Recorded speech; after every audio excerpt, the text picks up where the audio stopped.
हज़रात गिरामी, रमज़ान के जो रोज़े हैं तो रोज़ा ये एक इस्लाम का एक रुकन है। रोज़े के बग़ैर अगर कोई ये कहे कि मैं नमाज भी पढ़ता हूँ, ज़कात भी अदा करता हूँ, हज भी करता हूँ और अल्लाह को एक मानता हूँ, रसूल की रिसालत का इकरार करता हूँ, ये सारे वादे भी करता है, ये सारी चीज़ों का इकरार भी करता है, लेकिन अगर वो ये कहे कि मैं रमज़ान के रोज़े को नहीं मानता, हाँ रमज़ान के रोज़े ना रखे सुस्ती की वजह से, काहिली की वजह से, या ये कि जानबूझकर ना रखे, तो वो फासिक होगा, गुनहगार होगा। लेकिन अगर सिरे से इसका इनकार ही कर दे कि मैं रमज़ान के रोज़े नहीं रखता, तो फिर वो इस्लाम से निकल जाएगा, वो दायरे इस्लाम से खारिज हो जाएगा। तो दोस्तों, तो रमज़ान के रोज़े ये भी एक इस्लाम का एक बड़ा रुकन है। इसके बग़ैर कोई शख्स कामिल ईमान वाला नहीं हो सकता, कामिल मुसलमान नहीं हो सकता। तो जो बंदे रोज़ा रखते हैं यकीनन काबिल मुबारकबाद है।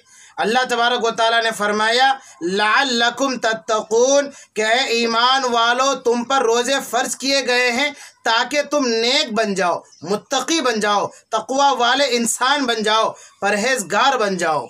तो अल्लाह ने ये हम पर इनाम किया कि रमज़ान के रोज़ों को देखकर हमें सुधरने का एक मौका दिया है, अपने आप को बनाने का एक मौका दिया है, अपने आप को सही तौर पर इंसान बनाने का एक मौका दिया है।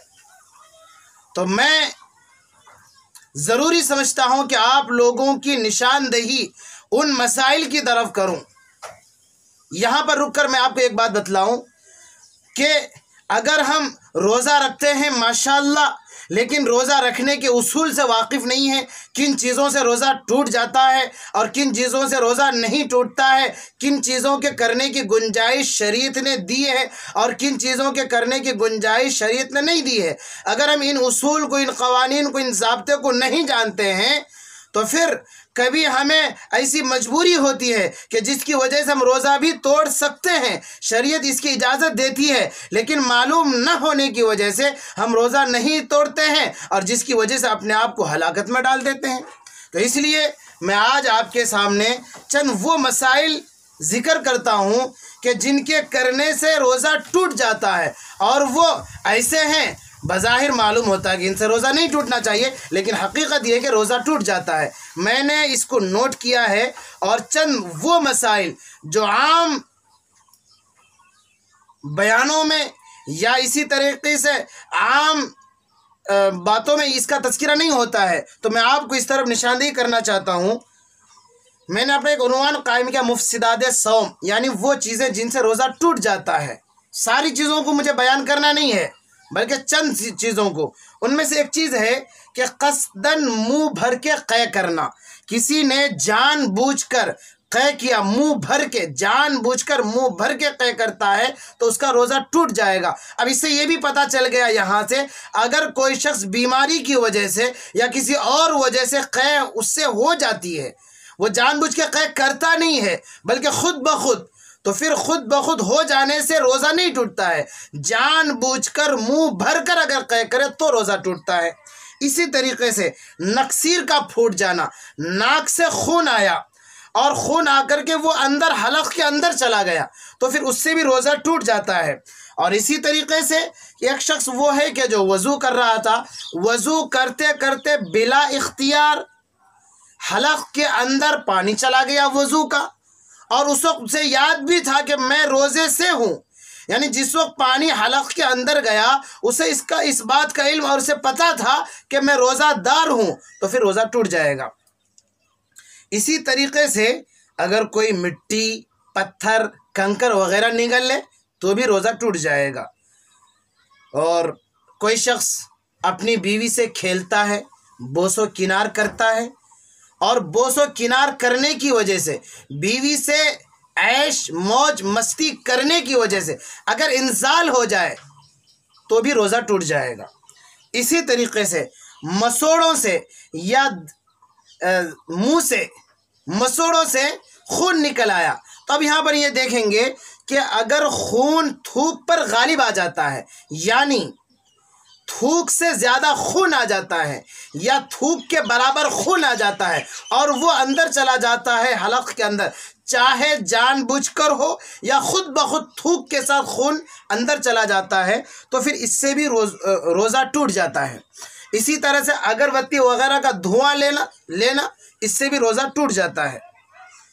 तो दोस्तों, ये चंद वो ज़रूरी मसाइल थे कि जिनके करने से इंसान का रोज़ा टूट जाता है। मैंने मुनासिब ये समझा कि इन ज़रूरी मसाइल को आपकी खिदमत में रखूं। क्यों? इसलिए कि ये वो मसाइल हैं कि जिनकी तरफ आम तौर पर ध्यान नहीं जाता है और ये सारे काम हो जाते हैं और हमको पता नहीं होता है और हम इस खुशफहमी में मुब्तला रहते हैं कि हम तो माशाल्लाह रोज़े से हैं, और हकीकत ये कि वो रोज़ादार नहीं है और उसके बदले में उसको क़ज़ा रखना चाहिए, और अगर कोई दूसरी शक्ल हो तो कफ़ारा अदा करनी चाहिए। लेकिन इल्म ना होने की वजह से इंसान का रोज़ा भी ज़ाया और उसे पता भी नहीं चलता है और बेचारा वो खुशफहमी में मुब्तला रहता है। मसलन कोई बंदा नमाज पढ़े लेकिन नमाज के शराइत से वो वाकिफ़ ना हो, नमाज के फ़राइज़ से वाकिफ़ ना हो, किन चीज़ों से नमाज टूट जाता है ये पता नहीं है उसे, किन चीज़ों से नमाज मकरूह हो जाती इसका इल्म नहीं है। अब वो सारे चीज़ उससे हो रहे हैं और बेचारा इस खुशफहमी में मुब्तला है कि उसकी नमाज हो रही है। तो याद रखिए, उसके न जानने की वजह से नमाज तो ज़ाय हो गई, बर्बाद हो गई, और कल क़यामत के दिन जब वो अल्लाह के सामने हाजिर होगा और जब उसकी पूछ होगी, वो बेचारा तो इस खुशफहमी में मुब्तला था कि मैं तो नमाज़ पढ़ के आया हूँ लेकिन नमाज उसकी हुई ही नहीं थी। उस वक्त बेचारा पछताएगा और उस वक्त के पछताने से कुछ नहीं होगा। इसलिए अल्लाह तबारक व तआला ने कुरान में एक जगह इरशाद फरमाया है, 14वें पारे में भी ये आयत है, 17वें पारे में भी ये आयत है, फस्अलू अहल ज़िक्र इन कुंतुम ला तालमून। ए कुरान के पढ़ने वाले, पूछ, सवाल कर, मालूम कर, जिस मसले के बारे में तुझे कुछ इल्म नहीं है, रोज़े के मसाइल से वाकिफ़ नहीं है, रोज़े किन चीज़ों से टूट जाते पता नहीं है, किन चीज़ों से रोज़ा मकरूह होता पता नहीं है, तो जिनको पता है अहले इल्म से रुजू कर, पूछ, उनसे मालूम कर, ताकि हमारा रोज़ा सही तौर पर अदा हो। बस दुआ है कि अल्लाह तबारक व तआला हमें और आपको इन ज़रूरी मसाइल पर अमल करने की, जानने की तौफ़ीक़ अता फ़रमाए। आमीन व आखिर दावाना। सारा निज़ाम हस्ती बोलो किसका है, सारा निज़ाम हस्ती बोलो किसका है, खालिक मालिक अल्लाह है बस।